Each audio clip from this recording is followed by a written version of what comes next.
നമ്മളെല്ലാവരും ദിവസവും ഉപയോഗിക്കുന്ന ഗൂഗിൾ, യൂട്യൂബ്, ഫേസ്ബുക്ക് പോലുള്ള ഇൻ്റർനെറ്റിൻ്റെ മറ്റൊരു രഹസ്യ ഭാഗമുണ്ട്. അതിനെ ഡാർക്ക് വെബ് എന്ന് വിളിക്കുന്നു. സാധാരണ സെർച്ച് എഞ്ചിനുകൾക്ക് എത്തിച്ചേരാൻ കഴിയാത്ത ഒരു മറഞ്ഞിരിക്കുന്ന ലോകമാണ് ഡാർക്ക് വെബ്. ആളുകൾ അജ്ഞാതരായി തുടരുന്ന ഒരു ഇടമാണിത്.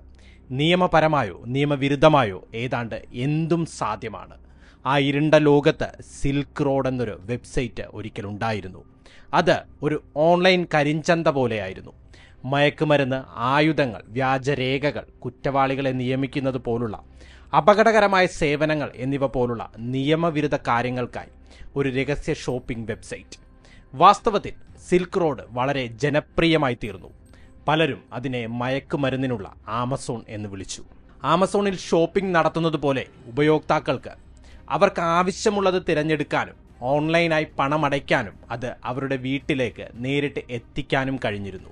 എന്നാൽ ലോകത്തെ ഏറ്റവും ഞെട്ടിച്ച ഈ ക്രിമിനൽ സാമ്രാജ്യത്തിന് പിന്നിലെ വ്യക്തിയായിരുന്നു. അദ്ദേഹത്തിന്റെ പേര് റോസ് ഉൾബ്രിച്ച് എന്നായിരുന്നു. USA ടെക്സസിൽ നിന്നുള്ള ഒരു യുവാവ്. റോസ് ഒരു നല്ല കുടുംബത്തിലാണ് വളർന്നത്. ഭൗതികശാസ്ത്രം പഠിച്ചു. മര്യാദയുള്ളവനും സൗഹൃദപരനുമായിരുന്നു. സുഹൃത്തുക്കളും കുടുംബാംഗങ്ങളും അദ്ദേഹത്തെ ഒരുപാട് സ്നേഹിച്ചു. ലോകത്തിലെ ഏറ്റവും വലിയ നിയമവിരുദ്ധ ഓൺലൈൻ മാർക്കറ്റ് പ്ലേസ് നടത്തുന്നത് ഈ ലളിതനും സ്നേഹിതനുമായ വ്യക്തിയാണെന്ന് ആർക്കും വിശ്വസിക്കാൻ കഴിഞ്ഞില്ല. റോസ് തന്റെ എതിരാളികളെ കൊല്ലാൻ കൊലയാളികളെ നിയമിക്കാൻ ശ്രമിച്ചതായി പോലും റിപ്പോർട്ടുകൾ ഉണ്ടായിരുന്നു. അത് സത്യമാണോ അല്ലയോ എന്നതിനെക്കുറിച്ച് ഇപ്പോഴും ചർച്ചകൾ നടക്കുന്നുണ്ട്. കുറ്റകൃത്യങ്ങൾ, നിഗൂഢതകൾ, പോലീസ് അന്വേഷണം, അഴിമതിക്കാരായ ഉദ്യോഗസ്ഥരുടെ വഞ്ചന എന്നിവ നിറഞ്ഞ ഒരു കഥയാണിത്. സിൽക്ക് റോഡിന്റെ കഥയാണിത്. നമുക്ക് ആരംഭിക്കാം. സിൽക്ക് റോഡ് എങ്ങനെ ആരംഭിച്ചു? ജീവിതത്തിൽ വലിയ എന്തെങ്കിലും ചെയ്യാൻ ആഗ്രഹിച്ച വ്യക്തിയായിരുന്നു റോസ്. അദ്ദേഹം നിരവധി ബിസിനസ് ആശയങ്ങൾ പരീക്ഷിച്ചു. പക്ഷേ എല്ലായ്പ്പോഴും പരാജയപ്പെട്ടു. എന്നാൽ ഒരു ആശയം അദ്ദേഹത്തിന്റെ മനസ്സിൽ തങ്ങി നിന്നു. സർക്കാർ നിയന്ത്രണമില്ലാതെ ആർക്കും എന്തും വാങ്ങാനോ വിൽക്കാനോ കഴിയുന്ന ഒരു സ്വതന്ത്ര ഓൺലൈൻ വിപണി.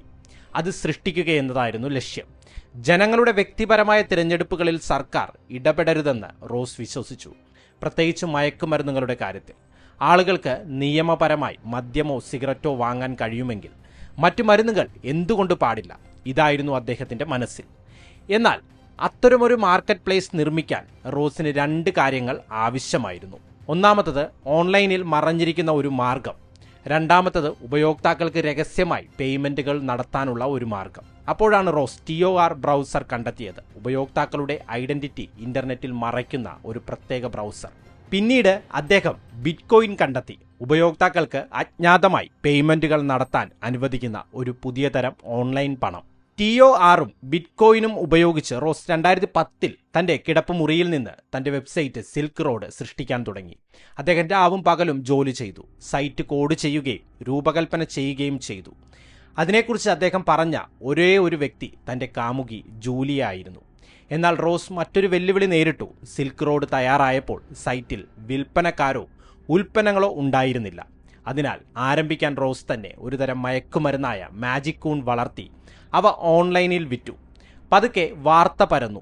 താൻ ഉടമയാണെന്ന് വെളിപ്പെടുത്താതെ റോസ് ഓൺലൈൻ ഫോറങ്ങളിൽ സിൽക്ക് റോഡിനെ രഹസ്യമായി പ്രചരിപ്പിച്ചു. ഉപഭോക്താക്കൾ വരാൻ തുടങ്ങി. വിൽപ്പനക്കാർ അവരുടെ ഉൽപ്പന്നങ്ങൾ ലിസ്റ്റ് ചെയ്യാൻ തുടങ്ങി. മാസങ്ങൾക്കുള്ളിൽ സിൽക്ക് റോഡ് ഡാർക്ക് വെബിലെ ഏറ്റവും വലിയ ഓൺലൈൻ മാർക്കറ്റ് പ്ലേസായി മാറി. ഈ സമയമെല്ലാം റോസ് ടെക്സസിലെ ഒരു ചെറിയ പുസ്തകശാലയിൽ ജോലി ചെയ്യുകയായിരുന്നു. പകൽ സമയത്ത് ഒരു സാധാരണ ജീവിതം നയിക്കുകയും രാത്രിയിൽ ഒരു ക്രിമിനൽ സാമ്രാജ്യം നടത്തുകയും ചെയ്തു. പക്ഷേ ഇത് എത്ര നാൾ നീണ്ടു നിൽക്കും? പോലീസ് ഇതിനകം നിരീക്ഷിച്ചുകൊണ്ടിരുന്നു. റോസ് ഉൾബ്രിച്ചിനായുള്ള വേട്ട അവർ ആരംഭിച്ചിരുന്നു.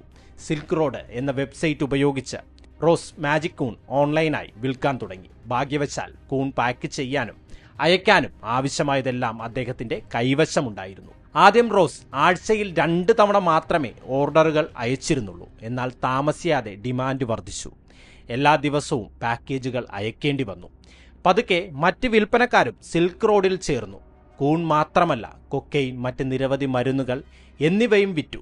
സൈറ്റിലെ ഓരോ വിൽപ്പനയിൽ നിന്നും റോസിന് 6.23% കമ്മീഷൻ ലഭിച്ചു. വാങ്ങുന്നവർക്കും വിൽക്കുന്നവർക്കും ഇടയിൽ വിശ്വാസം വളർത്തിയെടുക്കാൻ ആമസോണും ഈബേയും പോലെ ഒരു അവലോകന റേറ്റിംഗ് സംവിധാനം റോസ് ചേർക്കുകയും ചെയ്തു.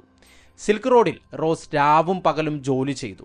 മാസങ്ങൾക്കുള്ളിൽ വെബ്സൈറ്റ് വലിയ വിജയമായി. അദ്ദേഹം ഇതിനകം $1000 സമ്പാദിച്ചു.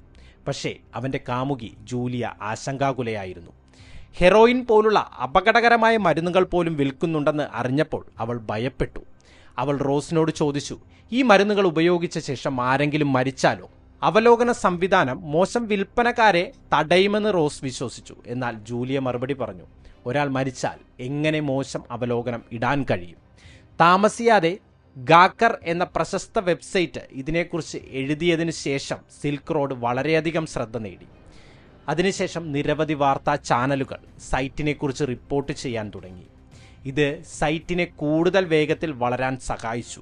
പക്ഷേ അത് പ്രശ്നങ്ങളും സൃഷ്ടിച്ചു തുടങ്ങി. അപ്പോൾ സർക്കാർ ഏജൻസികളും സിൽക്ക് റോഡിനെ സൂക്ഷ്മമായി നിരീക്ഷിക്കാൻ തുടങ്ങി. റോസ് അപ്പോൾ വെബ്സൈറ്റ് നടത്തുന്നതിലാണ് പൂർണ്ണമായും ശ്രദ്ധ കേന്ദ്രീകരിച്ചിരുന്നത്. അദ്ദേഹത്തിന്റെ കൂൺ സ്റ്റോക്ക് തീർന്നു. പക്ഷേ മറ്റ് വിൽപ്പനക്കാരുടെ ഉൽപ്പന്നങ്ങളുടെ കമ്മീഷനിൽ നിന്ന് അദ്ദേഹം അപ്പോഴും ധാരാളം സമ്പാദിച്ചു കൊണ്ടിരുന്നു. എന്നാൽ ഒരു ദിവസം സിൽക്ക് റോഡിൽ ആരോ തോക്കുകൾ വിൽക്കാൻ തുടങ്ങിയതായി റോസ് ശ്രദ്ധിക്കുകയുണ്ടായി. ജൂലിയ വളരെ അസ്വസ്ഥയായിരുന്നു. അവൾ റോസിനോട് പറഞ്ഞു, മോശമായി എന്തെങ്കിലും ആസൂത്രണം ചെയ്യുന്നില്ലെങ്കിൽ ആരെങ്കിലും എന്തിനാണ് രഹസ്യമായി തോക്ക് വാങ്ങുന്നത്? റോസ് സിൽക്ക് റോഡ് നടത്തുന്നതിനെക്കുറിച്ച് ജൂലിയ തന്റെ സുഹൃത്ത് എറീക്കയോട് പറയുകയുണ്ടായി. പക്ഷെ ആരോടും പറയരുതെന്ന് അവൾക്ക് മുന്നറിയിപ്പ് നൽകിയിരുന്നു. എന്നിട്ടും അവൾ പറഞ്ഞു.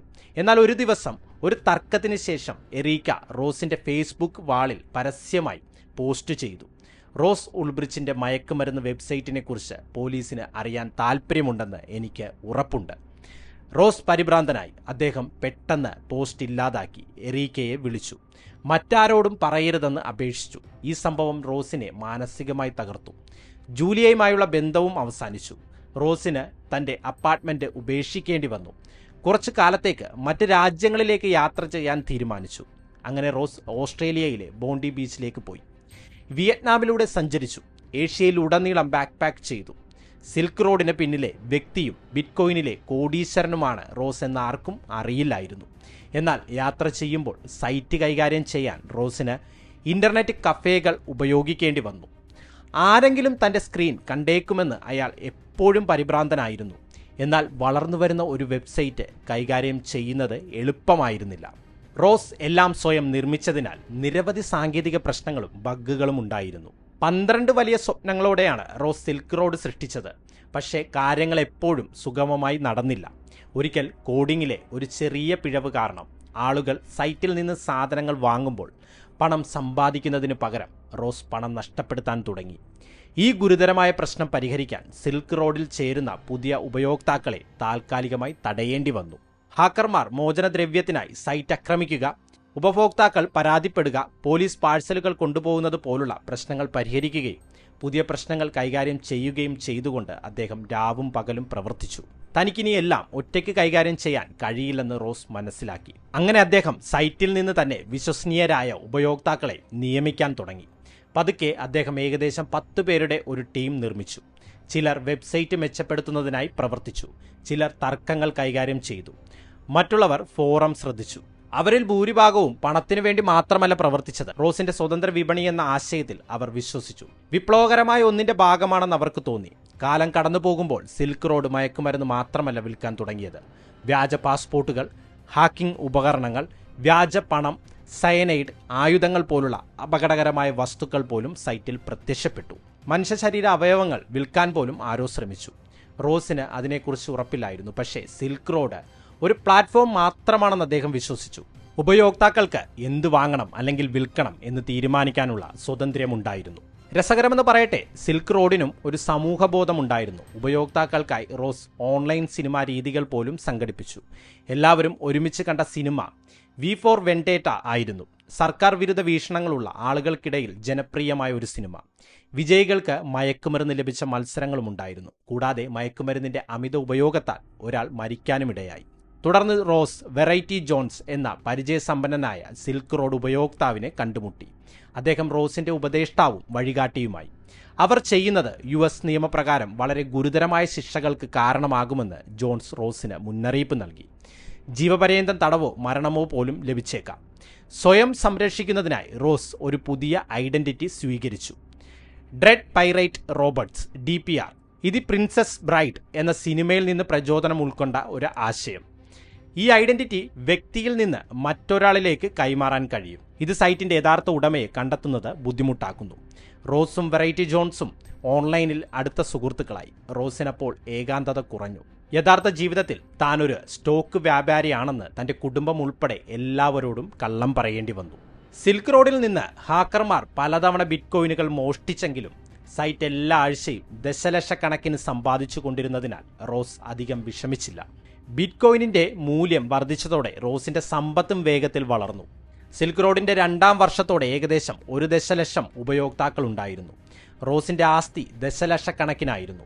കൂടുതലും ബിറ്റ്കോയിനുകളായിരുന്നു. 30 വയസ്സ് തികയുന്നതിനു മുമ്പ് ഒരു കോടീശ്വരനാകുക എന്നതായിരുന്നു അദ്ദേഹത്തിന്റെ സ്വപ്നം. സിൽക്ക് റോഡിന്റെ വളർച്ച നോക്കുമ്പോൾ അത് അസാധ്യമായി തോന്നിയില്ല. എന്നാൽ ചിലപ്പോൾ യാഥാർത്ഥ്യം റോസിനെ തന്റെ സാമ്രാജ്യത്തിന്റെ ഇരുണ്ട വശത്തെക്കുറിച്ച് ഓർമ്മിപ്പിക്കും. സിൽക്ക് റോഡിൽ നിന്ന് വാങ്ങിയ ശക്തമായ മയക്കുമരുന്ന് കഴിച്ച് മരിച്ച ഒരു യുവാവിനെക്കുറിച്ചുള്ള ഒരു ദാരുണമായ വാർത്ത കണ്ടതുപോലെ.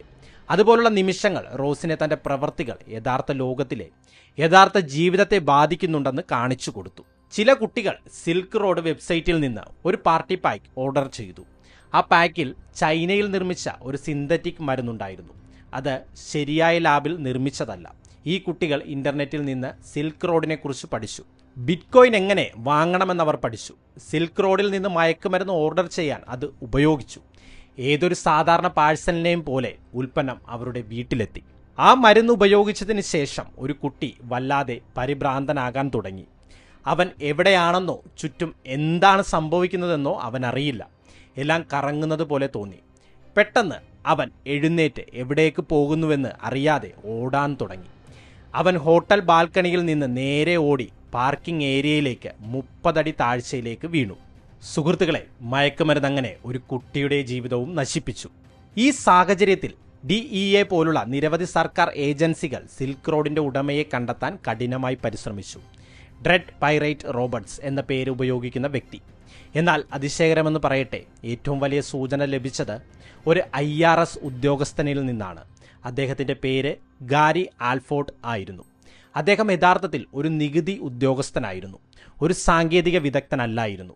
ബിറ്റ്കോയിനെക്കുറിച്ചോ സിൽക്ക് റോഡിനെക്കുറിച്ചോ അദ്ദേഹത്തിന് കൂടുതൽ അറിയില്ലായിരുന്നു. പക്ഷേ അയാൾ വളരെ മിടുക്കനായിരുന്നു.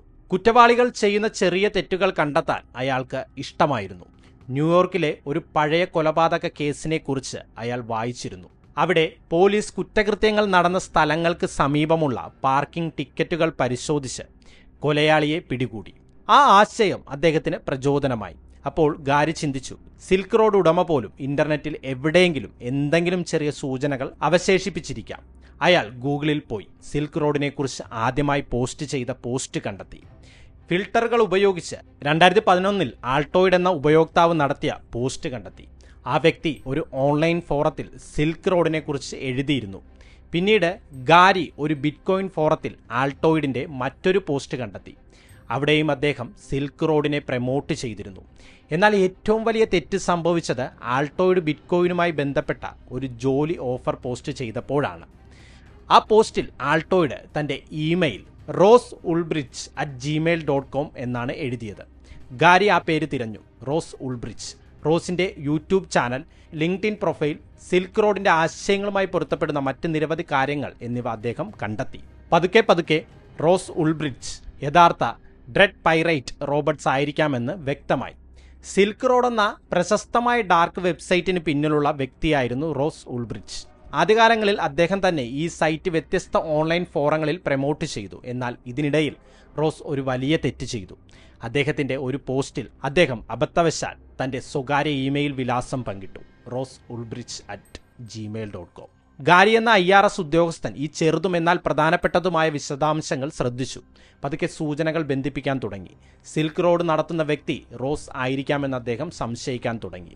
അതേസമയം FBI, DEA പോലുള്ള മറ്റു സർക്കാർ ഏജൻസികളും സിൽക്ക് റോഡിനെക്കുറിച്ച് അന്വേഷണം നടത്തി.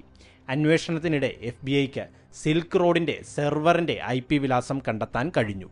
സെർവർ ഐസ്ലാൻഡിലാണെന്ന് അവർ കണ്ടെത്തി. ഐസ്ലാൻഡിക് ഉദ്യോഗസ്ഥരുടെ സഹായത്തോടെ FBI സെർവറിൽ ഹാക്ക് ചെയ്യുകയും പ്രധാനപ്പെട്ട ഡാറ്റയിലേക്ക് പ്രവേശനം നേടുകയും ചെയ്തു. സെർവർ ലോഗുകൾ വഴി FBI ഞെട്ടിപ്പിക്കുന്ന ഒരു കാര്യം കണ്ടെത്തി. സിൽക്ക് റോഡ് അഡ്മിൻ സാൻ ഫ്രാൻസിസ്കോയിലെ ഒരു ഇന്റർനെറ്റ് കഫേയിൽ നിന്ന് ലോഗിൻ ചെയ്യുകയായിരുന്നു. റോസ് അതേ ഇന്റർനെറ്റ് കഫേയിൽ നിന്ന് വളരെ അകലെയല്ലാത്ത സാൻ ഫ്രാൻസിസ്കോയിലാണ് താമസിക്കുന്നതെന്നും ഗാരി കണ്ടെത്തിയിരുന്നു. അപ്പോൾ എല്ലാ തെളിവുകളും റോസിലേക്ക് വിരൽ ചൂണ്ടി. പക്ഷേ റോസിനെ പിടികൂടുക എളുപ്പമായിരുന്നില്ല. അവൻ ലാപ്ടോപ്പ് ഉപയോഗിക്കുമ്പോൾ തന്നെ അവനെ പിടികൂടാൻ FBI ആഗ്രഹിച്ചു. റോസ് ലാപ്ടോപ്പ് അടച്ചുവെച്ചാൽ പ്രധാനപ്പെട്ട എല്ലാ ഡാറ്റയും ലോക്ക് ചെയ്യപ്പെടും. അത് ആക്സസ് ചെയ്യാൻ പ്രയാസമായിരിക്കും. അതിനാൽ FBI ശ്രദ്ധാപൂർവം ആസൂത്രണം ചെയ്തു. 2013 ഒക്ടോബർ 1 റോസ് സാൻ ഫ്രാൻസിസ്കോയിലെ പബ്ലിക് ലൈബ്രറിയിലേക്ക് പോയി. ശാന്തമായ ഒരു സ്ഥലം കണ്ടെത്തി. ലാപ്ടോപ്പ് തുറന്ന് സിൽക്ക് റോഡ് അഡ്മിൻ പേജിൽ ലോഗിൻ ചെയ്തു. എന്നാൽ ലൈബ്രറി ഇതിനകം തന്നെ രഹസ്യ FBI ഏജന്റുമാരാൽ നിറഞ്ഞിരിക്കുന്നുവെന്ന് റോസിന് അറിയില്ലായിരുന്നു. 2 ഏജന്റുമാർ ദമ്പതികളെ പോലെ പെരുമാറി. റോസിന്റെ ശ്രദ്ധ തിരിക്കാൻ പിന്നിൽ വ്യാജവാദം ആരംഭിച്ചു. റോസ് തിരിഞ്ഞു നോക്കിയപ്പോൾ മറ്റൊരു ഏജന്റ് ഉടൻ തന്നെ അവന്റെ തുറന്ന ലാപ്ടോപ്പ് പിടിച്ചു. അതേസമയം പ്രതികരിക്കുന്നതിന് മുമ്പ് മറ്റ് ഏജന്റുമാർ റോസിനെ അറസ്റ്റ് ചെയ്തു. റോസിന്റെ ലാപ്ടോപ്പിൽ അവൻ സിൽക്ക് റോഡ് പ്രവർത്തിപ്പിക്കുന്നതിന്റെ തെളിവ് FBI കണ്ടെത്തി. സ്ക്രീനിൽ അവന്റെ രഹസ്യ ഉപയോക്തൃനാമമായ ഫ്രോസ്റ്റ് എഴുതിയിരിക്കുന്നതും അവർ കണ്ടെത്തി. സിൽക്ക് റോഡ് സെർവറുമായി ബന്ധിപ്പിച്ചിരിക്കുന്ന അതേ പേര്. ഇതാണ് അന്തിമ സ്ഥിരീകരണം. സിൽക്ക് റോഡിന് പിന്നിലെ സൂത്രധാരൻ റോസ് ഉൾബ്രിസ്റ്റ് ആയിരുന്നു. റോസിനെ അറസ്റ്റ് ചെയ്തതിനു ശേഷം പോലീസിന് അയാളുടെ ലാപ്ടോപ്പ് ലഭിച്ചു. ആ ലാപ്ടോപ്പിൽ നിന്ന് സിൽക്ക് റോഡ് വെബ്സൈറ്റ് നടത്തുമ്പോൾ റോസ് അയച്ച ആയിരക്കണക്കിന് ചാറ്റ് സന്ദേശങ്ങൾ അവർ കണ്ടെത്തി. ഈ സന്ദേശങ്ങൾ റോസിനെതിരായ ശക്തമായ തെളിവായി മാറി. ഈ വാർത്ത എല്ലായിടത്തും പത്രങ്ങളിലും TVയിലും പ്രചരിച്ചു. ആളുകൾ ഞെട്ടിപ്പോയി. റോസിനെ പോലെ ഒരു സാധാരണക്കാരനായ വ്യക്തി ഏകദേശം $1.2 ബില്യൺ വിലമതിക്കുന്ന മയക്കുമരുന്ന്, ആയുധങ്ങൾ, മറ്റ് നിയമവിരുദ്ധ വസ്തുക്കൾ എന്നിവ വിൽക്കുന്ന ഒരു വെബ്സൈറ്റിന് പിന്നിലുണ്ടെന്ന് ആർക്കും വിശ്വസിക്കാൻ കഴിഞ്ഞില്ല. റോസിന്റെ കുടുംബം പോലും അദ്ദേഹം നിരപരാധിയാണെന്ന് വിശ്വസിച്ചു. അദ്ദേഹത്തെ കള്ളക്കേസിൽ കുടുക്കിയതായി അവർ കരുതി. എന്നാൽ യഥാർത്ഥ കഥ മറ്റൊന്നായിരുന്നു. റോസിന്റെ ലാപ്ടോപ്പ് പരിശോധിക്കുമ്പോൾ പോലീസ് അപ്രതീക്ഷിതമായ എന്തോ ഒന്ന് കണ്ടെത്തുന്നു. കാൾ ഫോഴ്സ് എന്ന ഒരു സർക്കാർ ഉദ്യോഗസ്ഥൻ രഹസ്യമായി റോസിനെ പണത്തിനായി സഹായിക്കുകയായിരുന്നു. കാൾ റോസിനെ പോലുള്ള കുറ്റവാളികളെ പിടിക്കേണ്ട ഫോഴ്സിൽ വർക്ക് ചെയ്യുന്ന ആളായിരുന്നു അദ്ദേഹം.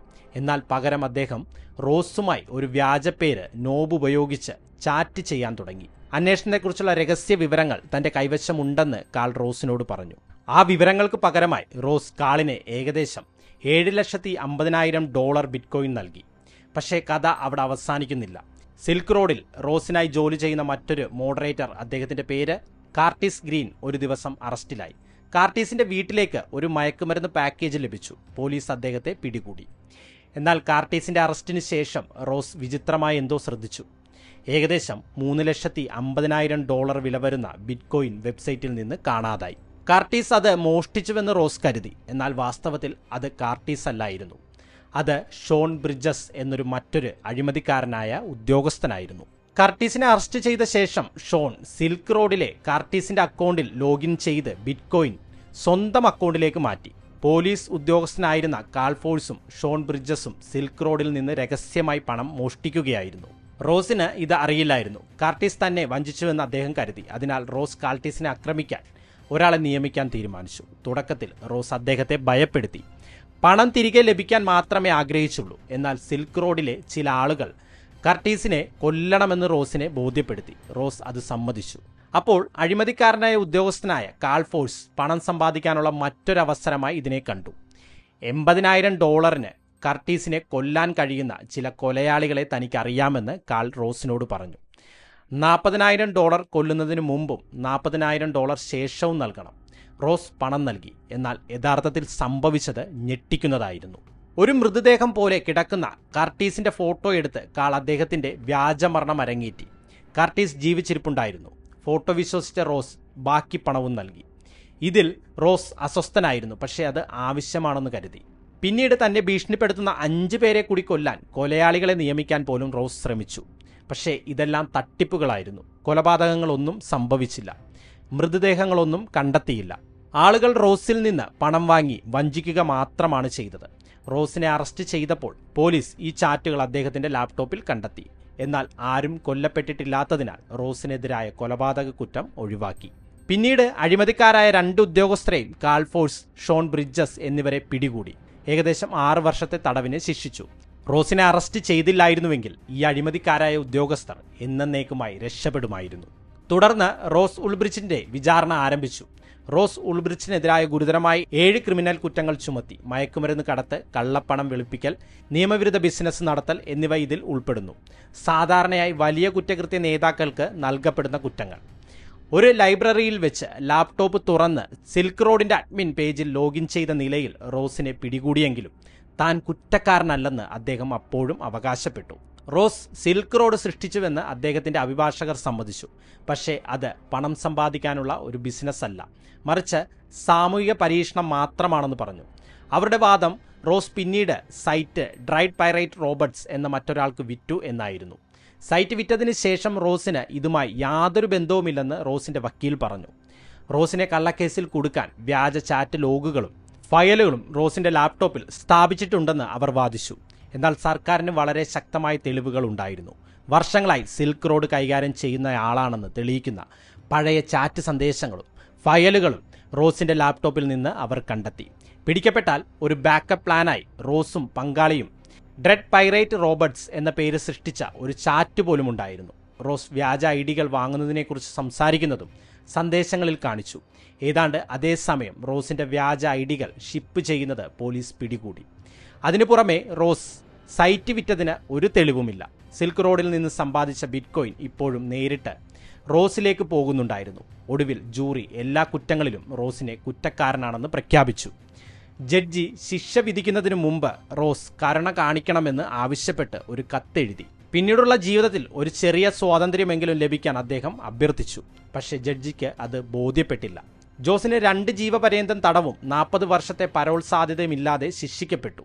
അതായത് റോസ് തന്റെ ജീവിതകാലം മുഴുവൻ ജയിലിൽ കഴിയേണ്ടി വരും. എന്തുകൊണ്ടാണ് ശിക്ഷ ഇത്ര കഠിനമായിരുന്നത്? ശിക്ഷ വളരെ കഠിനമായിരുന്നുവെന്ന് ചിലർ വിശ്വസിച്ചു.